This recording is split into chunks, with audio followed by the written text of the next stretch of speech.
NHM ಅಡಿನಲ್ಲೇ pack house ಅಂತ 1 ಲಕ್ಷ ತಗೊಂಡಿದ್ದೀನಿ. PMKSY ಅಡಿಯಲ್ಲಿ ಹನಿ ನೀರಾವರಿ ಭಾಳ ಅದ್ಭುತವಾದ ಯೋಜನೆ, ರೈತರಿಗೆ ಪ್ರತಿಯೊಬ್ಬರು ರೈತರು ಅಳವಡಿಸುವಂಥದ್ದು. 2.5 ಲಕ್ಷ ಬೆನಿಫಿಟ್ ತೊಗೊಂಡಿದ್ದೀನಿ. ನರೇಗಾದಲ್ಲಿ ಅಡಿಕೆ, ತೆಂಗು, ದನದ ಕೊಟ್ಟಿಗೆ ಮತ್ತು ಎರೆಹುಳು, ವರ್ಮಿ ಕಾಂಪೋಸ್ಟ್ಗೆ 66,000 ಬೆನಿಫಿಟ್ ತೊಗೊಂಡಿದ್ದೀನಿ. ಇದು ಭಾಳ ಒಳ್ಳೆಯ ಯೋಜನೆ. PM ಕಿಸಾನ್ ಅಡಿಯಲ್ಲಿ ಪ್ರತಿ ವರ್ಷ 10,000ವನ್ನು ವರ್ಷದಲ್ಲಿ ತಗೊಳ್ತೀನಿ.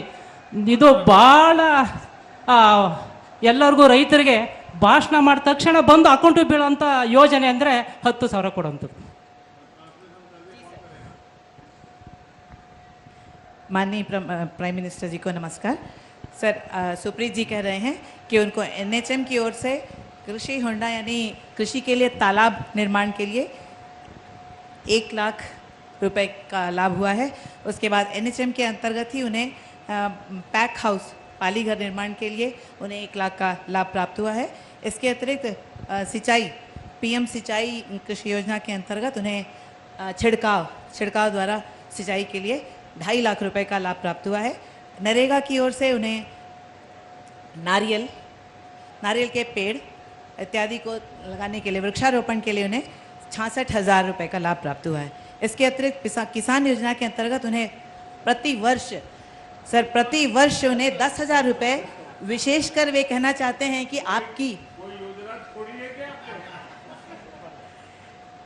ನೀವು ಯಾವ ಯೋಜನೆಯನ್ನು ಬಿಟ್ಟಿಲ್ಲ ಅಂತ ಕೇಳ್ತಿದ್ದಾರೆ ಸರ್. उन्होंने सब लिया है, वे कह रहे हैं सर.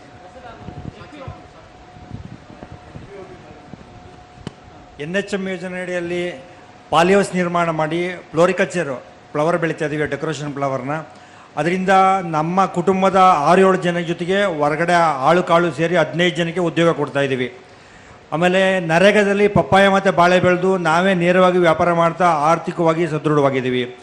ಜೊತೆಗೆ ಪ್ರತಿ ವರ್ಷ 10,000 PM ಕಿಸಾನಿಂದ ಬರ್ತಾ ಇದೆ. ಜೊತೆಗೆ ಯಂತ್ರೋಪಕರಣಗಳು, ಇಂದಿಗೆ ಬೆನ್ನಿಗೆ ಡಬ್ಬ ಕಟ್ಕೊಂಡು ಔಷಧಿ ಹೊಡಿತಾ ಇದ್ದೋ, ನಿಮ್ಮ ಯೋಜನೆಯಿಂದ ಈಗ ನಾವು ಸ್ಪ್ರೇ ಮಾಡೋದು, ಔಷಧಿ ಸಿಂಪಡಣೆ ಮಾಡೋದು ಮತ್ತು ಟಿಲ್ಲರುಗಳಿಂದ ನಾವು ಉಳುಮೆ ಮಾಡೋದು ನಮಗೆ ತುಂಬ ಈಸಿಯಾಗಿ ವ್ಯವಸಾಯ ಮಾಡೋಕ್ಕೆ ದಾರಿಯಾಗಿದೆ. ಇನ್ನೂ ಅನೇಕ ಯೋಜನೆಗಳು ಪಡ್ಕೊಂಡು ತುಂಬ ಆರ್ಥಿಕವಾಗಿ ಇಂಪ್ರೂವ್ಮೆಂಟ್ ಇದ್ದೀವಿ.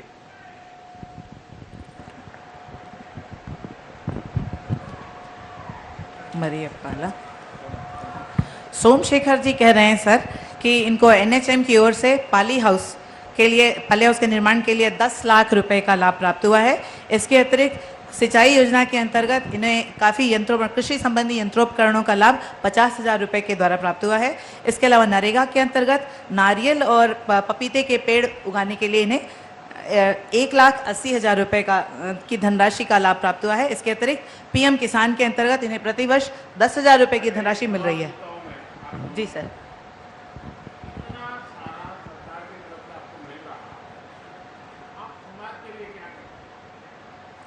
माननीय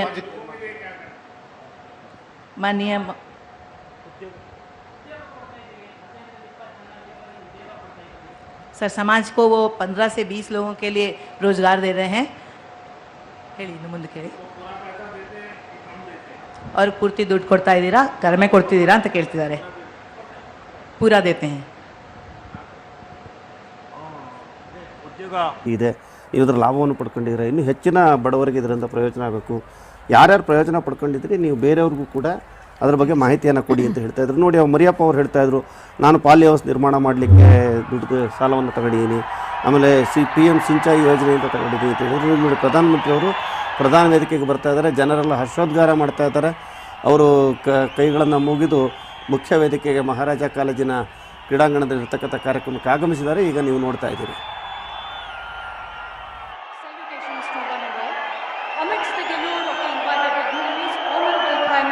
Shri Narendra Modi ji has ascended the dais. Dear Mysoreans, grab this opportunity to extend a very warm welcome to our beloved Prime Minister to the Royal City Mysuru with a thunderous applause.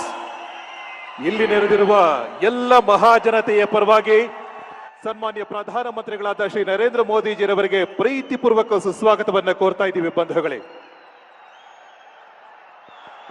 Post-interaction with the beneficiaries of varied schemes of the central government for the upliftment of the different classes of the society, Honorable Prime Minister is here for unveiling the plaque to mark the laying of foundation stone of Nadanahalli and Mysuru coaching complex and dedication to the nation of Center of Excellence building, All India Institute of Speech and Hearing. ಇದೀಗ ಕರ್ನಾಟಕದ ಜನತೆಯ ಪರವಾಗಿ ನಮ್ಮೆಲ್ಲರ ಮೆಚ್ಚಿನ ಪ್ರಧಾನಮಂತ್ರಿಗಳಾದ ಶ್ರೀ ನರೇಂದ್ರ ಮೋದಿಜಿಯವರಿಗೆ ಪ್ರೀತಿಪೂರ್ವಕ ಸನ್ಮಾನವನ್ನು ನೆರವೇರಿಸುವ ಸಮಯ. ಇಡೀ ಕರ್ನಾಟಕದ ಜನತೆಯ ಪರವಾಗಿ ಇದನ್ನು ನೆರವೇರಿಸಿಕೊಡ್ಬೇಕು ಅಂತ ಕರ್ನಾಟಕದ ಜನಪ್ರಿಯ ಮುಖ್ಯಮಂತ್ರಿಗಳಾದ ಸನ್ಮಾನ್ಯ ಶ್ರೀ ಬಸವರಾಜ ಬೊಮ್ಮಾಯಿರವರಲ್ಲಿ ನಾವು ಕೇಳ್ಕೊತಾ ಇದ್ದೀವಿ. ಇಡೀ ಕರ್ನಾಟಕದ ಜನತೆಯ ಪರವಾಗಿ ಇದೀಗ ಶ್ರೀ ಮೋದಿಜಿರವರಿಗೆ ಪ್ರೀತಿಪೂರ್ವಕ ಸನ್ಮಾನ. Honorable Chief Minister of Karnataka, Shri Basavaraj Bommai, felicitates Honorable Prime Minister Shri Narendra Modi ji on behalf of the state. ಜೋರು ಚಪ್ಪಾಳೆಯೊಂದಿಗೆ ನಮ್ಮೆಲ್ಲರ ಮೆಚ್ಚಿನ ಪ್ರಧಾನಮಂತ್ರಿಗಳಿಗೆ ಹೃತ್ಪೂರ್ವಕ ಕೃತಜ್ಞತೆಗಳನ್ನು ಈ ಮೂಲಕ ಅರ್ಪಿಸೋಣ. Our heartiest salutations to Honorable Prime Minister for accepting the honor, and our sincere thanks to the Honorable Chief Minister for extending this great gesture. ಈಗ ನಾಡಗೀತೆಯನ್ನ ಹಾಡುವಂತ ಸಮಯ. ರಾಷ್ಟ್ರಕವಿ ಕುವೆಂಪು ವಿರಚಿತ ನಾಡಗೀತೆಯನ್ನ ಅಮ್ಮ ರಾಮಚಂದ್ರ ಹಾಗೂ ಸಂಗಡಿಗರು ಹಾಡ್ತಾ ಇದ್ದಾರೆ. ದಯವಿಟ್ಟು ಎಲ್ಲರೂ ಎದ್ದು ನಿಂತ ಗೌರವವನ್ನು ಸಲ್ಲಿಸಬೇಕಾಗಿ ಪ್ರಾರ್ಥನೆ. Ladies and gentlemen, please stand for the state anthem. सज्जनों, राज्य गीत के लिए खड़े होने की आपसे मैं विनती करती हूँ.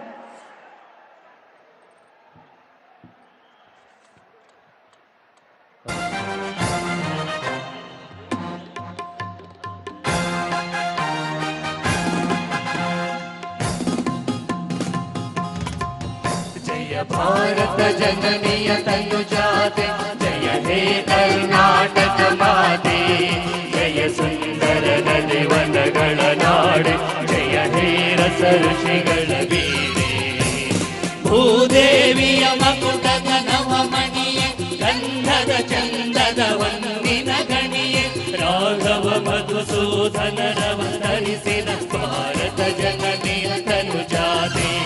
ಜನನಿಯ ಜೋಗುಳ ವೇದದ ಘೋಷ, ಜನನಿಗೆ ಜೀವವು ನಿನ್ನಾವೇಶ. ಹಸುರಿನ ಗಿರಿಗಳ ಸಾಲೆ, ನಿನ್ನಯ ಕೊರಳಿನ ಮಾಲೆ. ಕಪಿಲ ಪತಂಜಲ ಗೌತಮ ಚಿನ್ನನುತ ಭಾರತ ಜನನಿಯ ತನುಜಾತೆ. ಶಂಕರರ ಮನುಜ ವಿದ್ಯಾರಣ್ಯ, ಬಸವೇಶ್ವರ ಮಧ್ವರ ದಿವ್ಯಾರಣ್ಯ. ರನ್ನ ಸರಚ್ಚರಿ ಪೊನ್ನ, ಪಂಪಲ ಕುಮಿಪತಿ ಚನ್ನ. ಕುಮಾರ ವ್ಯಾಸರ ಮಂಗಳ ಧಾಮ, ಕವಿ ಕೋಗಿಲೆಗಳ ಪುಣ್ಯಾರಾಮ. ನಾನಕ ರಾಮಾನಂದ ಕಬೀರರ ಭಾರತ ಜನನಿಯ ತನುಜಾತೆ. ತೈಲಪ ಹೊಯ್ಸಳರಾಳಿದ ನಾಡೆ, ರಂಗಣ ಜಗಣರ ನೆಚ್ಚಿನ ಬೀಡೆ.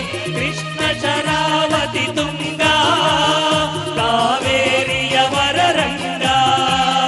ಚೈತನ್ಯ ಪರಮಹಂಸ ವಿವೇಕರ ಭಾರತ ಜನನಿಯ ತನುಜಾತೆ. ಸರ್ವ ಜನಾಂಗದ ಶಾಂತಿಯ ತೋಟ, ರಸಿಕರ ಕಂಗಳ ಸೆಳೆಯುವ ನೋಟ. ಹಿಂದೂ ಕ್ರೈಸ್ತ ಮುಸಲ್ಮಾನ, ಪಾರಸಿಕ ಜೈನರು ಧ್ಯಾನ. ಜನಕನ ಹೋಲುವ ದೊರೆಗಳ ಧಾಮ, ಗಾಯಕ ವೈದಿಕರ ರಾಮ. ಕನ್ನಡ ನುಡಿ ಕುಣಿದಾಡುವ ಗೇಹ, ಕನ್ನಡ ತಾಯಿಯ ಮಕ್ಕಳ ದೇಹ. ಭಾರತ ಜನನಿಯ ತನುಜಾತೆ, ಜಯ ಹೇ ಕರ್ನಾಟಕ ಮಾತೆ, ಜಯ ಹೇ ಕರ್ನಾಟಕ ಮಾತೆ, ಜಯ ಹೇ ಕರ್ನಾಟಕ ಮಾತೆ.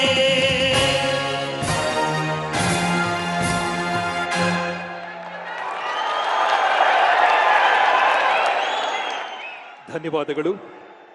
ಮಾತಾ ಕಿ. ನೆಚ್ಚಿನ ಪ್ರಧಾನಿ ನರೇಂದ್ರ ಮೋದಿ ಅವರಿಗೆ. ಸ್ನೇಹಿತರೆ,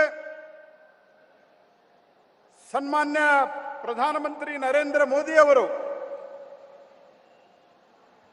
ಸುಮಾರು 12 ವರ್ಷಗಳ ಕಾಲ ಗುಜರಾತದ ಮುಖ್ಯಮಂತ್ರಿಯಾಗಿ ಈಗ 8 ವರ್ಷಗಳ ಕಾಲ ದೇಶದ ಪ್ರಧಾನಮಂತ್ರಿಯಾಗಿ ಅಂದ್ರೆ 20 ವರ್ಷಗಳ ಕಾಲ ಸತತ 20 ವರ್ಷಗಳ ಕಾಲ ಸರ್ಕಾರದ ಮುಖ್ಯ ಸ್ಥಾನವನ್ನು ವಹಿಸಿ ದೇಶದಲ್ಲಿ ಒಂದು ಬದಲಾವಣೆಯನ್ನು ತಂದು 8 ವರ್ಷಗಳ ಕಾಲ ಬಡವರಿಗೆ ಸಮರ್ಪಿತವಾದಂತಹ ಒಂದು ಸರ್ಕಾರವನ್ನು ರಚಿಸಿ ರಾಜ್ಯದ ಸಾಂಸ್ಕೃತಿಕ ರಾಜಧಾನಿ ಕಲ್ಚರ್ ಕ್ಯಾಪಿಟಲ್ ಆಫ್ ಕರ್ನಾಟಕ ಮೈಸೂರಿಗೆ ಯೋಗದ ದಿನದ ನಿಮಿತ್ತವಾಗಿ ಬಂದಿದ್ದಾರೆ. ಚಪ್ಪಾಳೆಯೊಂದಿಗೆ ಭಾರೀ ಚಪ್ಪಾಳೆಯೊಂದಿಗೆ ತಾವು ಸನ್ಮಾನ್ಯ ಪ್ರಧಾನಿಗಳನ್ನು ಸ್ವಾಗತಿಸಬೇಕು ಅನ್ನುವಂಥ ವಿನಂತಿಯನ್ನು ಮಾಡ್ತಾ ಇದ್ದೇನೆ. ಸ್ನೇಹಿತರೆ, ನಮ್ಮ ಪ್ರಧಾನಮಂತ್ರಿಗಳು ಕರ್ನಾಟಕಕ್ಕೆ ಹಲವು ಯೋಜನೆಗಳನ್ನು ಇವತ್ತು ಲೋಕಾರ್ಪಣೆ ಶಂಕುಸ್ಥಾಪನೆಯನ್ನ ಮಾಡಿ ಇಲ್ಲಿ ಬರ್ತಾ ಇದ್ದಾರೆ. ದೇಶಕ್ಕೆ ಒಬ್ಬ ಪ್ರಧಾನಮಂತ್ರಿ ಸಿಕ್ಕಿದ್ದಾರೆ.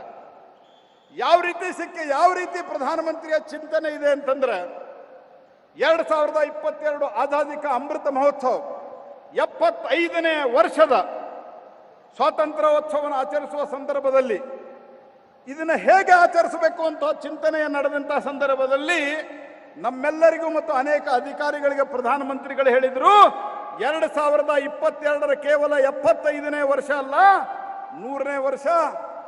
ಆವಾಗ ಯಾರು ಪ್ರಧಾನಮಂತ್ರಿ ಇರ್ತಾರೆ ಅಂತ ಯೋಚನೆ ಮಾಡಲಿಲ್ಲ. 100 ವರ್ಷ ಆದಾಗ ಪ್ರಧಾನಮಂತ್ರಿ ನರೇಂದ್ರ ಮೋದಿ ಹೇಳಿದ್ರು 25 ವರ್ಷದ ನಂತರ ನನ್ನ ಭಾರತ ಹೇಗಿರಬೇಕು ಅದರ ಕಲ್ಪನೆಯನ್ನ ಕೊಟ್ಟಿರುವಂತಹವರು ಸನ್ಮಾನ್ಯ ನರೇಂದ್ರ ಮೋದಿ ಅವರು. ಸದಾ ಕಾಲಕ್ಕೂ ದೇಶದ ಚಿಂತನೆಯನ್ನ ಮಾಡಿ ಇವತ್ತು ಆಯುಷ್ಮಾನ್ ಭಾರತ್, ಕಿಸಾನ್ ಸಮ್ಮಾನ ನಿಧಿ, ಮೈಸೂರು ಬೆಂಗಳೂರು ದಶಪಥ ರಸ್ತೆ, ಅದೇ ರೀತಿ ಒಂದು ಮಾತನ್ನ ಪ್ರಧಾನಮಂತ್ರಿಗಳು ಹೇಳಿದ್ರು 8 ವರ್ಷಗಳ ಹಿಂದೆ, ನಾನು ತಿನ್ನುವುದಿಲ್ಲ, ಬೇರೆದವರಿಗೆ ತಿನ್ನಲಿಕ್ಕೆ ಕೊಡೋದಿಲ್ಲ, ಭ್ರಷ್ಟಾಚಾರವನ್ನು ಮಾಡೋದಿಲ್ಲ ಅಂತ. ನಾನು ಎದೆ ತಟ್ಟಿ ನಿಮಗೆ ಹೇಳ್ತೇನೆ, ಇವತ್ತು ಭಾರತ ಸರ್ಕಾರದಲ್ಲಿ ಒಂದೇ ಒಂದು ನಯಾ ಪೈಸೆಯ ಭ್ರಷ್ಟಾಚಾರ ಕಳೆದ 8 ವರ್ಷದಲ್ಲಿ ಮೋದಿ ಅವರ ನೇತೃತ್ವದಲ್ಲಿ ನಡೆದಿಲ್ಲ. ಮತ್ತು ಅತ್ಯಂತ ಶುದ್ಧವಾದ ಸರ್ಕಾರವನ್ನ ನಮ್ಮ ವಿರೋಧಿಗಳು ಕೂಡ ನಮ್ಮ ಮೇಲೆ ಆರೋಪ ಮಾಡಲಿಕ್ಕೆ ಸಾಧ್ಯ ಇರಲಾರದಂತಹ ಸರ್ಕಾರವನ್ನು ಸನ್ಮಾನ್ಯ ಪ್ರಧಾನಮಂತ್ರಿ ಮೋದಿ ಅವರು ಕೊಟ್ಟು ಹಲವು. The others have done power politics in 75 years of independent India. But here is one our Prime Minister, beloved Prime Minister, who has completed 20 years office in the office, and 8 years has done power politics. He has done only people politics and politics for people.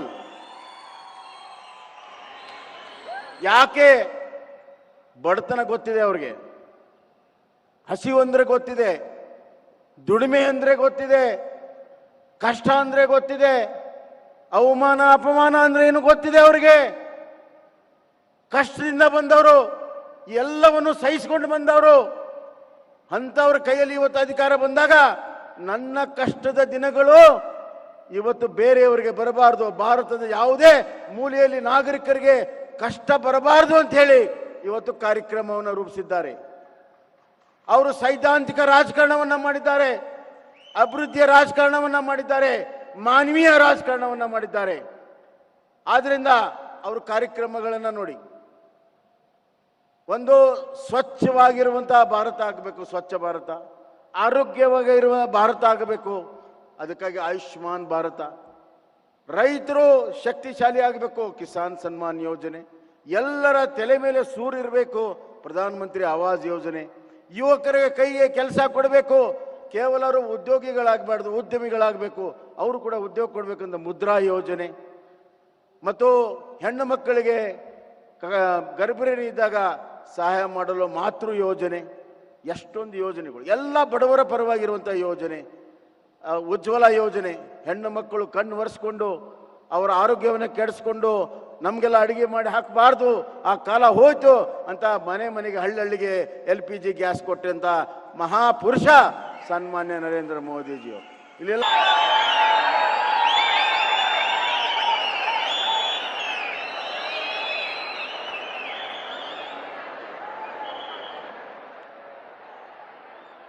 Mysuru ಹಾಗೂ ಕರ್ನಾಟಕ ರಾಜ್ಯದ ಸಮಸ್ತ ನಾಗರಿಕ ಬಂಧುಗಳಿಗೆ ನನ್ನ ಪ್ರೀತಿಯ ನಮಸ್ಕಾರಗಳು.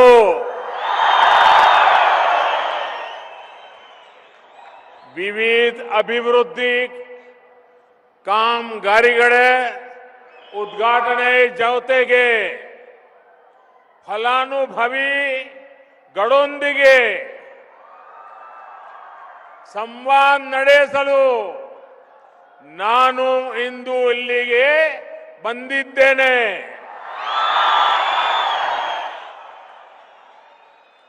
कर्नाटका के governor श्रीमान थावरचंद जी गहलोत जी, यहां के लोकप्रिय मुख्यमंत्री बसवराज बम्बई जी, केंद्रीय मंत्रिमंडल के मेरे साथी प्रहलाद जोशी जी, कर्नाटका सरकार के मंत्रीगण, सांसदगण, विधायकगण, मंच पर उपस्थित अन्य सभी महानुभाव और मैसूरू के मेरे प्यारे भाइयों और बहनों, कर्नाटका देश के उन राज्यों में से एक है जहां देश की आर्थिक और आध्यात्मिक संपन्नता दोनों के दर्शन एक साथ होते हैं. अपनी पुरातन संस्कृति को समृद्ध करते हुए हम कैसे 21वीं सदी के संकल्पों को सिद्ध कर सकते हैं, इसका कर्नाटका एक उत्तम उदाहरण है. और मैसूरू में तो हिस्ट्री, हेरिटेज और मॉडर्निटी का ये जो मेल है वो चप्पे चप्पे पर दिखता है. इसलिए अंतर्राष्ट्रीय योग दिवस के रूप में अपनी विरासत का उत्सव मनाने और दुनिया के करोड़ों लोगों को हेल्दी लाइफस्टाइल से जोड़ने के लिए इस बार मैसूरू को चुना गया है. कल दुनिया के कोटि कोटि लोग मैसूरू की इस ऐतिहासिक धरती के साथ जुड़ेंगे और योग करेंगे. भाइयों और बहनों, इस धरती ने नलवाड़ी कृष्णा वाडियर, सर एम विश्वेश्वरैया जी, राष्ट्रकवि कुवेंपु जैसे अनेक महान व्यक्तित्व देश को दिए हैं. ऐसे व्यक्तित्वों का भारत की विरासत और विकास में महत्वपूर्ण योगदान रहा है. हमारे इन पूर्वजों ने सामान्य जन के जीवन को सुविधा और सम्मान से जोड़ने का रास्ता हम सबको सिखाया है, दिखाया है. डबल इंजन की सरकार कर्नाटका में पूरी ऊर्जा के साथ कंधे से कंधा मिलाकर ये काम कर रही है. सबका साथ, सबका विकास, सबका विश्वास और सबका प्रयास. मैं जरा आंकड़ा बताता हूं, आप उसको ध्यान से देखिए.